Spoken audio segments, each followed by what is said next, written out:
man in my town who sits on the ground and reads a book until the sun goes down. But when the sun has gone, he stays in that same spot, watching the people walk on by. How many times have you been walking down the street and seen a homeless man from the corner of your eye, his dirty cupped hands reaching out towards you, and you've just ignored him, pretended that he wasn't there? How many times have you been walking down the street and seen a homeless woman from the corner of your eye, her wings clip like a broken butterfly, and you've just walked a little quicker, or turned the other way as she prays to you, please spare some change? How many times do you think this happens to them in a day? And I know that you might not have any change. Who carries coins anymore now that banks and shops run in a contactless age? And I understand if with these people you do not want to engage, especially if you yourself are struggling on minimum wage, because it's not your fault they don't have a job or a home.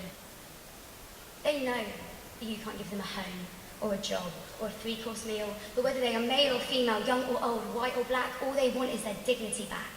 Just a bit of eye contact. Because maybe they once owned a business and made some bad decisions, or maybe they fought for our country and now they're going hungry, or maybe they were a drug addict who couldn't deal with their inner conflict, or maybe they were a young victim of neglect. But it does not matter, because everyone deserves respect. So while we wait for the people in power to do something progressive, we have the power to make things a tiny bit less depressive, because you can make a change, even if you don't have change, because the change they need is a change we are capable of achieving, because you can smile. You can look them in the eye, you can say, I'm sorry I don't have any cash, but have a good night. Or I'm sorry my pockets are empty, but I hope you stay safe. Or I'm sorry I don't have any coins, but please stay warm. Because no one deserves to feel worthless and ignored. And if you do have spare change, what else are you going to spend 2 silvers and 3 coppers on? All it takes is a bagel, or a banana, or a bottle of water. All it takes is a light of a smile for a lady who looked just as pretty as you when she could shower. Or even better, please buy her some tampons. Or a cup of coffee for the man with cold hands, or a torch for the man with a book. Or just a simple hello. Because homelessness, it's not an identity, it's a situation, and it's one that any of us can fall into. So tread carefully, and do so with kindness and love, and just a little bit of change. Thank you. When I was 20, I was waiting at a bus stop when a man came up to me who was maybe in his 40s and told me I was pretty. I told him thank you. How old are you? He asked. Not old enough, I said. Are you 16? He guessed. Give me your number, he begged. I told him I didn't want to. He asked me again. I told him I didn't want to. He asked me again. I told him I didn't want to, but he asked me again. And somehow my answer he could not digest, no matter how much I expressed my disinterest. And it started to make me a little stressed as he edged closer towards me and I tried to protest.